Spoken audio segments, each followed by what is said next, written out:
కొందరు యువత అత్యాశకుపోయి గొంతెమ్మ కోరికలు కోరి తల్లిదండ్రులను ఇబ్బందులకు గురిచేస్తుంటారు. చివరికి ఆ కోరికలు నెరవేరకపోవడంతో ప్రాణాలను తీసుకుంటున్నారు. ఎంతో విలువైన జీవితాన్ని కోల్పోవడమే కాకుండా కన్నవారికి తీరని శోకాన్ని మిగుల్చుతున్నారు. ఓ యువకుడు తల్లిదండ్రులు BMW కారు కొనివ్వలేదని మనస్తాపంతో క్రిమిసంహారక మందు తాగి ఆత్మహత్య చేసుకున్న ఘటన సిద్దిపేట జిల్లాలో చోటు చేసుకుంది.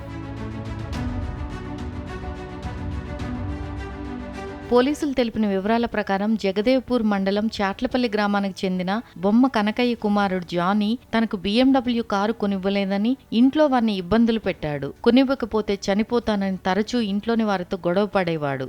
ఆర్థిక పరిస్థితి బాగోలేదని కుటుంబ సభ్యులు ఎంత నచ్చజెప్పినా కారు కొనివ్వాల్సిందేనని మొండికేశాడు. కొడుకు మొండితనాన్ని భరించలేని తండ్రి లోన్ తీసుకుని శుక్రవారం సిద్దిపేట కారు షోరూంకి వెళ్లి మారుతి స్విఫ్ట్ డిజైర్ కొనిస్తామని చెప్పాడు. అందుకు జానీ ఆ కారు నచ్చలేదని తనకు నచ్చిన BMW కారునే కొనివ్వాలని డిమాండ్ చేశాడు. ఇక BMW కారు కొనివ్వడం తమ వల్ల కాదని తల్లిదండ్రులు చెప్పడంతో తీవ్ర మనస్తాపానికి గురయ్యాడు జానీ. శుక్రవారం సాయంత్రం తన వ్యవసాయ పొలం వద్ద క్రిమిసంహారక మందు తాగాడు. అది గమనించిన కుటుంబ సభ్యులు గజ్వేల్ ప్రభుత్వ ఆసుపత్రికి తరలించారు. అక్కడి నుంచి మెరుగైన చికిత్స కోసం ఓ ప్రైవేట్ ఆసుపత్రికి తరలించారు. కాగా శనివారం రాత్రి పరిస్థితి విషమించి జానీ మృతి చెందాడు. జానీ తల్లిదండ్రులకు 2 సంతానం.